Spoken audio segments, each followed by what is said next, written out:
Pemerintahan Presiden Jokowi mendekati akhir dengan akan dilaksanakannya pemilihan presiden di Februari 2024.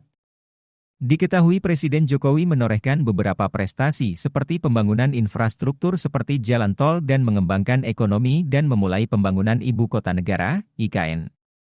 Namun, patut disadari bahwa di balik kelebihan tersebut, pemerintah Jokowi belum berhasil dalam hal penegakan hukum.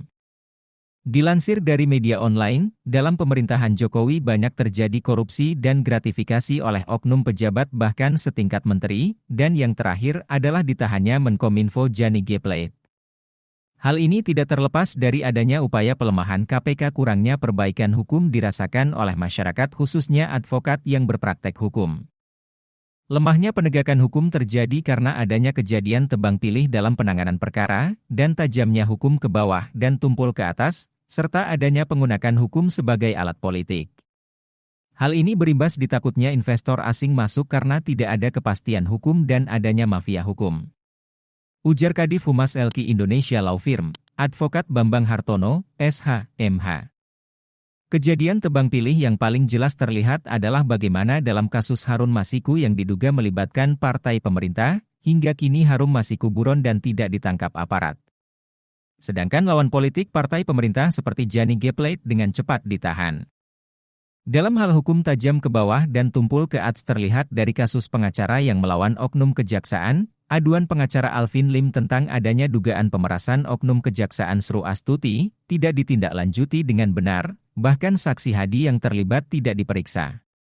Namun, malah laporan pencemaran nama baik dalam waktu seminggu digelar perkara pengadu dilaporkan pencemaran nama baik dan dijadikan tersangka.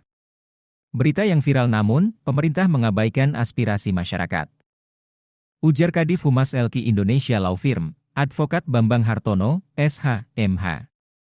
Hal ini tentunya membuat takut investor asing untuk masuk ke Indonesia, sebut saja Tesla yang malah membuat pabrik di luar negeri karena kepastian hukum yang lebih terjamin. Pemerintah yang belum memberikan atensi untuk perbaikan hukum dalam jangka panjang akan merusak Indonesia. Saat ini belum berasa karena sedikit demi sedikit penyakit korupsi dan gratifikasi mulai menjangkit setiap jaringan institusi yang nantinya akan merusak seperti kanker. Moral dan integritas para pejabat juga mulai bergeser dan merasa bahwa korupsi dan gratifikasi hal normal dan biasa asal tidak ketahuan. Terjadi pula bargain politik di bawah meja untuk menyelamatkan kekuasaan. Hal ini seharusnya dibenahi oleh pemerintah jika ingin Indonesia maju. Lanjut Bambang Hartono, SH, MH. LQ Indonesia Law Firm berharap ke depannya Presiden terpilih bisa lebih berfokus membenahi dan memperbaiki kekurangan dalam penegakan hukum. Hal ini disebabkan karena hukum adalah fondasi bernangsa dan bernegara. Hukum adalah akar dan sebab adanya kestabilan bernegara dan pemerintahan yang kuat. Tutup Kadif Humas LQ Indonesia Law Firm.